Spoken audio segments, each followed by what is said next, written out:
조갑제TV 시청자 여러분 안녕하십니까. 2024년 3월 27일 오전 10시 12분입니다. 지금 총선을 앞두고 몰리는 입장에 들어간 국민의힘 한동훈 비상대책위원장이 이 대한민국에 불을 지르는 발작적이고 반역적인 공약을 내어놓았습니다. 윤석열 대통령과 한동훈 두 사람이 경쟁적으로 대한민국의 성공 조건을 지금 파괴하고 있습니다. 또는 파괴하려 하고 있습니다. 그는 오늘 완전한 세종시 이전으로 여의도 정치를 종식하고 국회의사당을 서울에 새로운 랜드마크로 시민들께 돌려드리겠다. 여의도와 그 주변 등 서울의 개발 제한을 풀어서 서울 개발 적극 추진하겠다고 밝혔습니다.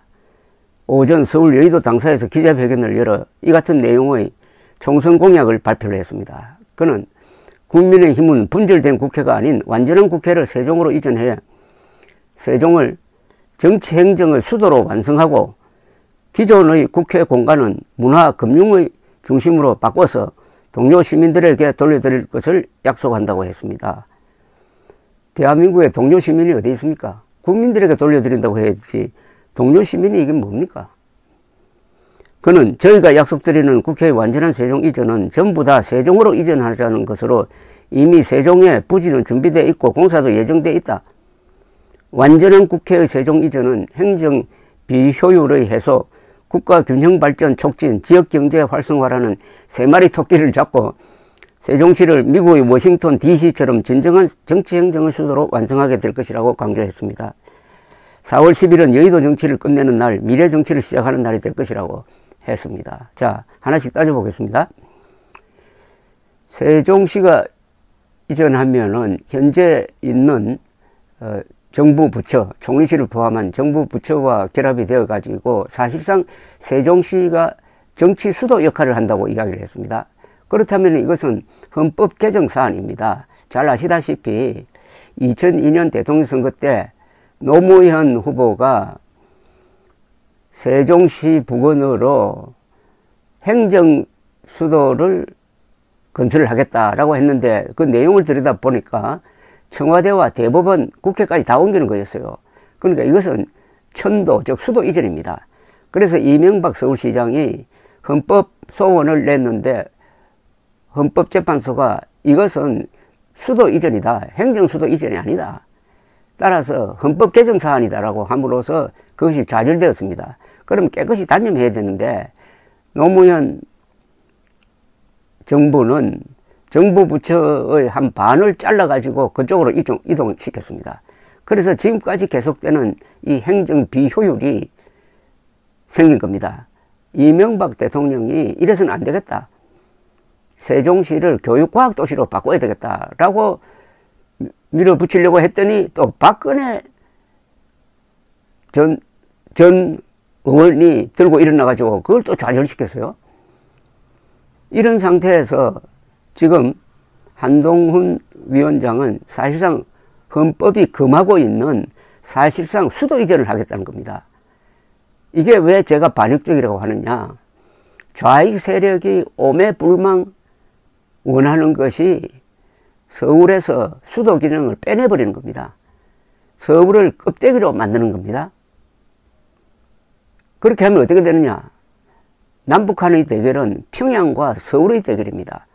서울이 우리 민족사에서 한승백제 400년, 조선조 약 600년, 대한민국 70여 년 합쳐가지고 1000년 이상 우리 수도 역할을 하면서 이게 정통성의, 민족사적 정통성의 중심이 되었습니다. 그래서 북한도 헌법에, 한때 헌법에 나중에 개정했습니다만은 통일된 조국의 수도는 서울로 한다고 했어요. 평양과 서울의 대결에서는 평양이 이길 수가 없죠. 그래서 좌익들은 이 정통성을, 대한민국의 정통성을 무너뜨리는 게 목표니까 끊임없이 서울 천도 이야기를 꺼냈고 노무현이 시도하다가 좌절되었습니다. 그리고 변칙적으로 행정부서가 지금 나눠져 있습니다. 그런데 윤석열 대통령은 또 청와대에서 나와가지고 지금 옛날 국방부 건물로 들어간 다음에는 대통령실의 이름도 짓지 않고 있습니다. 이는 아주 불길한 생각을 갖게 합니다. 다음 대통령 선거 때 청와대도 세종시로 옮긴다 하는 공약을 하려고 그러는 게 아닌가 하는 생각이 듭니다. 그러면 완벽하게 야금야금 수도 이전이 이루어지는 겁니다. 헌법에 반하는 행동. 헌법에 반하는 게 반역죄가 아닙니까? 그렇게 함으로써 북한 노동당 정권과의 대결에서 결정적으로 대한민국이 불리하게 만들겠다는 그런 의도를 알고 하는지 알면서도 표기 위해서 이렇게 하는지 모르겠지만 이거는 대한민국 공동체에 불을 지르는 겁니다. 선장이 자기가 모는 배에 불을 지르는 거하고 똑같아요. 이게 야당이 공격하는 게 아니고 여당이 공격했으므로 심각한 문제가 생길 겁니다. 넓게 보면은 윤석열, 한동훈 두 사람은 문재인 정권의 주구가 되어가지고 이른바 적폐수사라는 걸 해가지고 보수를 거의 괴멸시켰습니다. 보수 세력을 거의 괴멸시키는 그런 정치 수사를 했습니다. 양승태 전 대법원장까지 희생되고 이재용 삼성전자 회장도 구속이 되고 하는 이런 사단을 일으켰습니다. 이들이 이제 선거판에서 몰리니까 이제는 보수 괴멸을 넘어서 대한민국을 괴멸시키겠다는 지금 작심을 한 게 아닌가 하는 생각이 듭니다. 이렇게 한국의 정체성을 팔아넘겨 가지고 선거에 이겨본들 뭘 합니까? 근데 이기지 못하면은 더럽게 지는 게 되는데 더럽게 지면은 재기불능입니다. 더럽게 지는 정도가 아니라 대한민국의 심장에 대못을 박아 놓는다는 거죠. 그리고 이것을 한번 뱉어 놓으니까 그렇게 할 수밖에 없을 겁니다.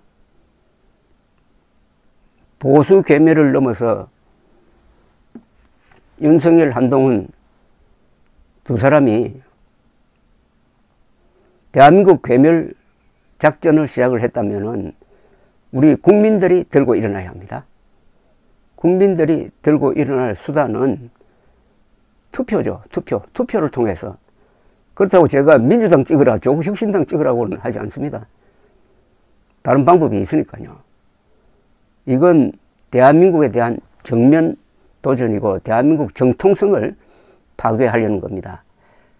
남북한 대결의 핵심은 삶의 질을 놓고 다투는 타협이 절대로 불가능한 총체적 권력투쟁일 뿐만 아니라 민족사의 정통성을 놓고 다투는 타협이 절대로 불가능한 총체적 권력투쟁인데 지금 한동훈은 민족사적 정통성을 파괴하는 공약을 내어놓았습니다. 하나 궁금한 것은 윤석열 대통령과 의논을 했느냐는 겁니다.